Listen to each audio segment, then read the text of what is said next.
অনন্ত বিশ্বে কিছুই নাই, স্পন্দনহীন নিঃসীম আধারে ঢাকা।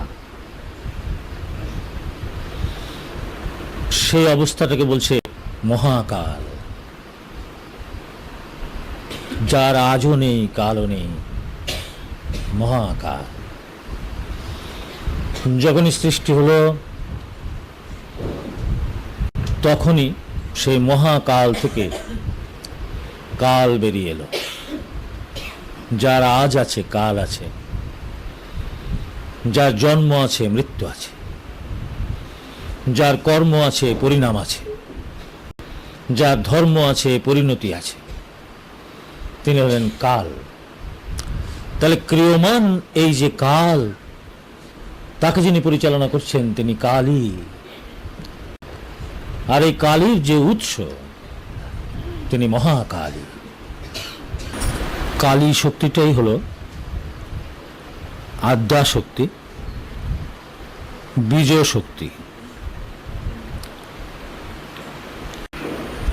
অর্থাৎ অনন্ত বিশ্বে যা কিছু সৃষ্টি আছে তার আদিতে, তার মূলে যে শক্তি, সেই শক্তি আদ্যা শক্তি, কালী শক্তি। দেখো, আমাদের সবার মধ্যেই তো সেই আদ্যা শক্তি কালী শক্তি রয়েছেন, এবং তিনি রয়েছেন দেখেই আমাদের দেহ, আমাদের মন বুদ্ধি, আমাদের চলাফেরা, জীবন যাপন করা, সেই শক্তিতেই যতক্ষণ পর্যন্ত আমি সেই শক্তির ফল, ততক্ষণ তো আমি সেই শক্তিকে জানতে পারবো না। সেই শক্তি যার, সেই পরম বা চৈতন্য বা গুরু, তার আশ্রয় নিলে তবেই একমাত্র সেই তোমার মধ্যে যে কালী শক্তি বা বীজ শক্তি, তার জাগরণ সম্ভব, তার ক্রিয়া সম্ভব, এবং সেই ক্রিয়ার মধ্যেই, সেই জাগরণের মধ্যেই তুমি নিজেকে জানতে পারবে, প্রপঞ্চকে জানতে পারবে, সত্যকে জানতে পারবে। তা না হলে পারবে না। তাই বলছে গুরু কৃপাহি কেবলম, অর্থাৎ সে আদ্যা শক্তি, বীজ শক্তি, মূলা শক্তি, সেই শক্তিতেই আমরা দেহ পেয়েছি, আমরা বুদ্ধি পেয়েছি, আমরা কর্মশক্তি পেয়েছি, প্রাণশক্তি পেয়েছি, সব পেয়েছি। যা পেয়েছি তার মাধ্যমে তো নিজেকে জানা যাবে না। যে বীজ থেকে আমার সৃষ্টি হয়েছে সেই বীজই আমি, অর্থাৎ অনন্ত বিশ্বই প্রকৃতি, শক্তি। সেই প্রকৃতি বা শক্তিকে জানতে হলে গুরু কৃপা বা ঈশ্বর শক্তির সহায়তা ছাড়া কোনো মানুষের পক্ষে সম্ভব নয়। তাই আজকের দিনে একটা কথাই বলার আছে, দেখো দিন আসে দিন যায়, আমরা এক পা এক পা করে শেষ দিনের দিকে এগিয়ে যাই। যা পাই, যা না পাই, তার জন্য সুখ দুঃখের হিসাব করি, যেদিকে পাল্লা ভারী সেদিকে ঝুঁকে পড়ি। এর কারণে তো মানুষের জন্ম নয়, মানুষের জন্মই হলো নিজেকে জানা বা শক্তিকে জানা। সেই জানার মধ্যেই পরমকে পাওয়া, জীবনের চূড়ান্ত যে সাফল্য বা সার্থকতা, যে পরিতৃপ্তি, তার মধ্যে যাওয়া সম্ভব। শুধুমাত্র পূজা আর্চা, ধর্মকর্ম অনুষ্ঠানাদির মাধ্যমে তুমি নিজেকে জানতে পারবে না। তাই চেষ্টা করো সবাই সৎসঙ্গ করবার, যোশী শোষী যেই হোক না কেন, তার সঙ্গে সঙ্গ করে যদি সৎ প্রেরণা পাও, নিজেকে জানার প্রেরণা পাও, সত্যের পথে যাবার প্রেরণা পাও, নিয়মে চলবার প্রেরণা পাও, তবে সেখানে নিজেকে যুক্ত করে রাখো।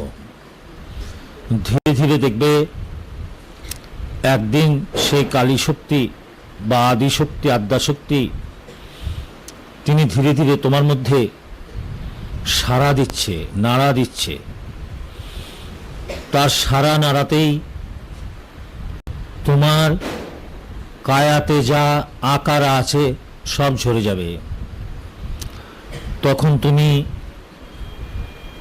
কায়াকে কল্পনা ভেবে, কায়াকল্প করে তুমি তোমার কান্তির মধ্যে,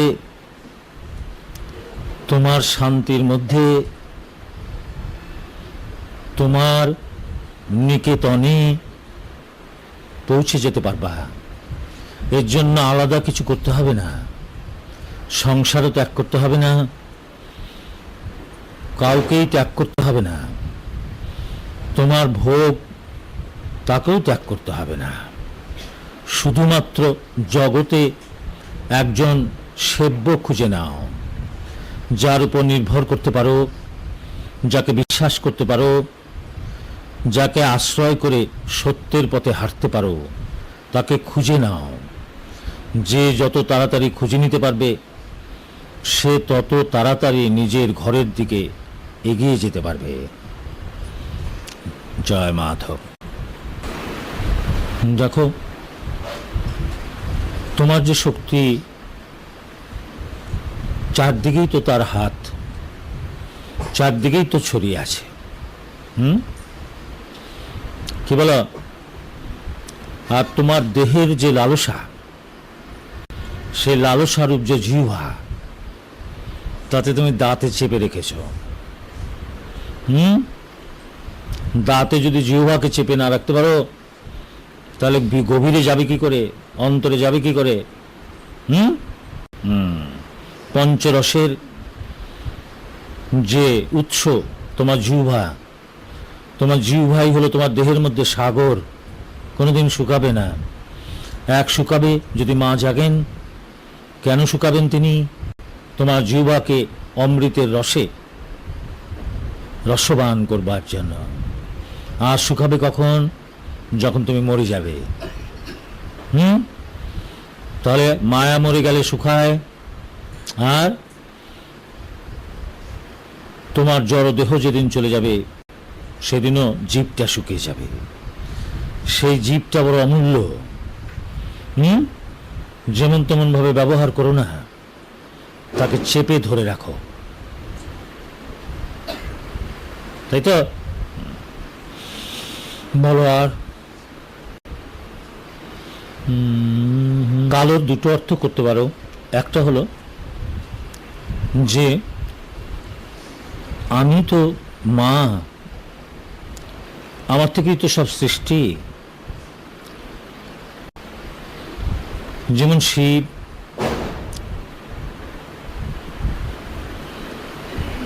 তারই তো জগৎ।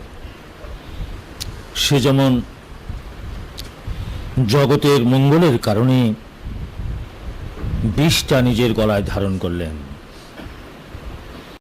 কালীকে বলতে পারো, যা কিছু কালো, যা কিছু অজ্ঞান, তাকে গ্রাস করার জন্য তাই আমি কালো রূপ নিয়েছি। আর একটা হলো, এই কালের মধ্যে কালী যদি কারোর মধ্যে জাগ্রত হন, নিরালা না হলে আধারে আধারে নিস্তব্ধতা রূপ অন্ধকার নেমে না আইলে, নিষ্পন্দ ভাব নেমে না আইলে, তিনি জাগ্রত হন না। তাই অমাবস্যা, ঘন অন্ধকার, কিছু দেখা যাচ্ছে না, সব কিছুই যেন নির্জনতায়, নিরালায়, নিস্তব্ধতার মধ্যে ডুবে আছে। তার মধ্যে চুপি সারে, অতি গোপনে, অতি মধুরভাবে তিনি ধীরে ধীরে ধীরে ধীরে তোমাকে সাড়া দিয়ে জাগাবেন। তাই অমাবস্যা। অন্ধকারই হলো নিষ্ক্রিয়তার পরিবেশ।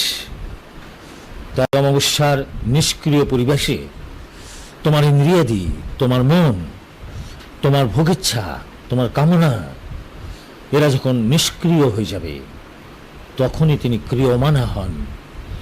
তাই বলছে, সে অমাবস্যার অন্ধকারের মতো তুমি চুপ হয়ে যাও, তুমি নির্জন হয়ে যাও।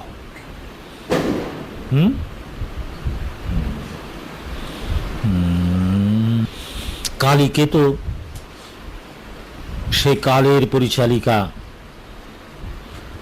সে কালের নিয়ন্ত্রণকারিণী শক্তি রূপে আমরা কেউ পূজা করি না। আমরা পূজা করি দেবী রূপে।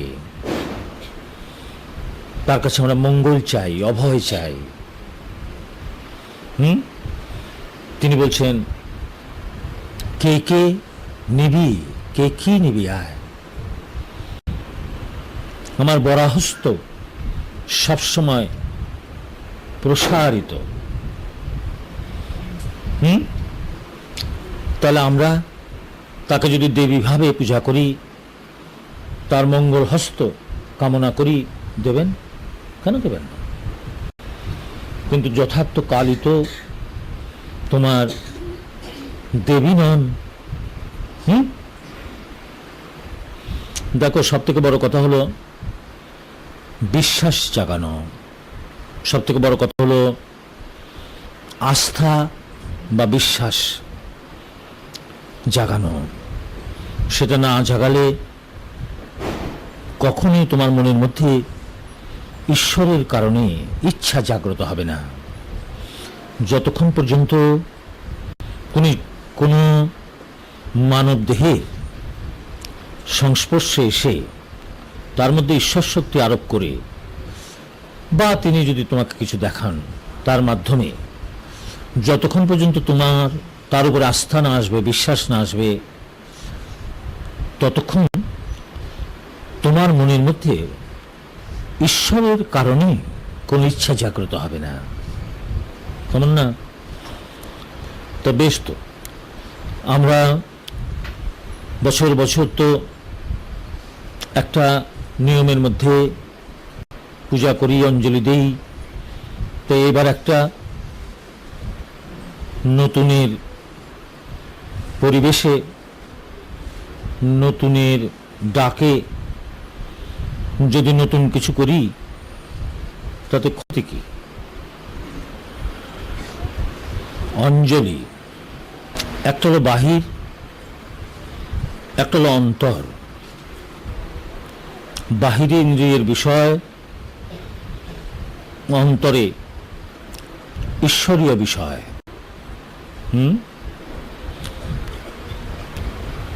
যেমন বাইরের আনন্দে, দুঃখে, শোকে জল ঝরে চোখে, তেমনি অন্তরে, অন্তর্ভাবে শক্তির সারাতে তোমার মধ্যে যে ভাবাবেশের সৃষ্টি হবে, তাতে প্রেমাশ্রু বা আনন্দাশ্রু রূপে নয়ন ঝরে। অঞ্জলি হল সেই অন্তরের যে ভক্তি, তার কারণে শ্রদ্ধার্ঘ্য অর্পণ করা। শ্রদ্ধার্ঘ্য না দিলে ভক্তি অর্ঘ্যের সন্ধান কোনোদিন পাওয়া যায় না। তাই অন্তর্জলি বা অঞ্জলি, সেটা হলো তার কারণে তাকে নিবেদন করা, সেখানে নিজের কোনো কারণ রাখতে নেই। তেমন না, যখন প্রার্থনা তখন তোমার আবেদন রাখো, সেটাও মিথ্যা নয়, সেটাও তিনি বরাভয় অভয় হস্ত প্রসার করেই রেখেছেন। তোমার আবেদনও তিনি রক্ষা করবেন, তোমার প্রার্থনা রক্ষা করবেন। আবার যখন তুমি অন্তর্জলি বা অন্তর্ভাবের অন্তর্ভক্তির অর্ঘ্য নিবেদন করবে তোমরা, তখন সেটাই করবে, তার মধ্যে যেন অন্য কারণ না থাকে। তুমি জাগো মা, তুমি জাগাও মা, বিশ্ব মানবের জাগাও মা, কোটি কোটি মানবের জাগাও মা। তুমি জাগো মা, তুমি জাগাও মা, বিশ্ব মানবের জাগাও মা, কোটি কোটি মানবের জাগাও।